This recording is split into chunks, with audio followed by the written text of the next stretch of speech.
விரதங்களில் நிறையா விரதங்கள் இருக்குது. அதில் உங்களுக்கு சரியான விரதங்கள் எது என்பதை நீங்கள் முதல்ல முடிவு பண்ணிவிட்டு அப்புறம் விரதம் இருங்க. விரதங்களில் நிறையா விரதங்கள் இருக்குது. அதில் நான் ஒரு சில விரதங்கள் உங்களுக்கு சொல்கிறேன். அதை நீங்கள் ஃபாலோ பண்ணிக்கிறங்க. பட்டினி விரதம் அப்படின்னா என்ன அப்படின்னா, காலை மதியம் இரவு என ஏதாவது ஒரு வேளை மட்டும் உணவு எடுத்துக்கொள்ளாமல் ஒரு சிலர் விரதம் கடைபிடிப்பார்கள். அதேபோல் ஒரு சிலர் ஒரு வேளை உணவை மட்டும் உட்கொண்டு மீதமுள்ள இரு வேளையும் சாப்பிடாமல் இருப்பார்கள். கடுமையான விரதம் மேற்கொள்பவர்கள் 3 வேளையும் உணவை தவிர்த்து எளிமையான உணவு உட்கொண்டு விரதம் இருப்பார்கள். இவைதான் பட்டினி விரதம் என்றழைக்கப்படுகிறது. அடுத்து நம்ம 2வது சொல்ல போகிறது பால் விரதம். மிக முக்கியமான விரதங்களில் ஒன்று இந்த பால் விரதம். சுவாமிக்கு அபிஷேகம் செய்த பாலை ஒரு டம்ளர் மட்டுமே குடித்துவிட்டு விரதம் இருப்பார்கள். இதற்கு தான் பால் விரதம் அப்படின்னு சொல்லுவாங்க. பாலும் பழமும் விரதம். 3 வேளையும் முற்றிலுமாக உணவை தவிர்த்து பால் மற்றும் பழங்களை உட்கொள்வார்கள். உதாரணத்திற்கு காலையில் ஒரு வாழைப்பழம், மதியம் ஒரு ஆப்பிள், இரவு ஒரு மாதுளை பழத்துடன் ஒரு டம்ளர் பால் என இந்த விரதத்தை கடைபிடிப்பார்கள். இளநீர் விரதம். கடினமான விரதங்களில் ஒன்றான இந்த இளநீர் விரதம் ஒரு நாளைக்கு ஒரு இளநீர் மட்டும் குடித்து விரதம் இருப்பவர்கள். இளநீரில் இருக்கும் வழுக்கியை எடுத்து கொள்ளாமல், அதை நல்லா புரிஞ்சுக்கிறங்க, அங்கே இருக்கக்கூடிய தேங்காய் எதையும் சாப்பிடக்கூடாது. அந்த இளநீர் இருக்கக்கூடிய தண்ணீர் மட்டும். மிளகு விரதம்.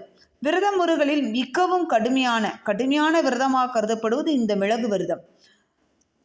பால், பழம் என எந்த வகை உணவும் உட்கொள்ளாமல் வெறும் மிளகை மட்டும் உட்கொள்வதுதான் இந்த விரதம். ஒவ்வொரு நாளும் இந்த மிளகை அதிகரித்து கொண்டே இருக்க வேண்டும்.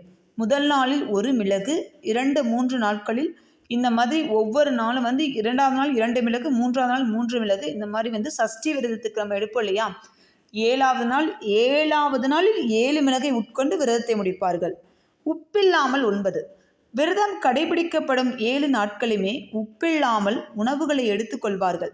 காய்கறிகள், குழம்பு ஆகியவற்றை தவிர்த்து உப்பில்லாமல் தயிர் சாதம், பால் சாதம் என ஒரு வேளை உண்பார்கள். காய்கறி விரதம். ஒரு சிலர் அரிசி, பருப்பு போன்றவற்றை முற்றிலுமாக தவிர்த்து காய்கறி மற்றும் கீரை வகைகளை மட்டும் உட்கொண்டு விரதம் இருப்பார்கள்.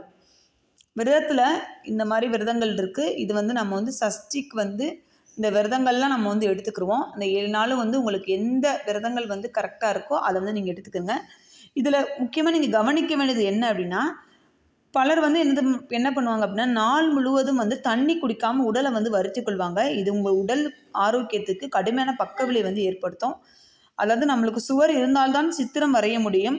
விரதம் இருப்பவர்கள் அதை நினைவு கொண்டு டெய்லி தினமும் நிறைய தண்ணீர் குடித்து உங்கள் விரதத்தை மேற்கொள்ளுங்க. இந்த வீடியோ உங்களுக்கு ரொம்பவே யூஸ்ஃபுல்லாக இருக்கும் அப்படின்னு நம்புகிறேன். வீடியோ பிடிச்சிருந்தா லைக் பண்ணுங்கள், ஷேர் பண்ணுங்கள், கமெண்ட் பண்ணுங்கள், மறக்காமல் சப்ஸ்கிரைப் பண்ணிடுங்க. அனைவருக்கும் நன்றி.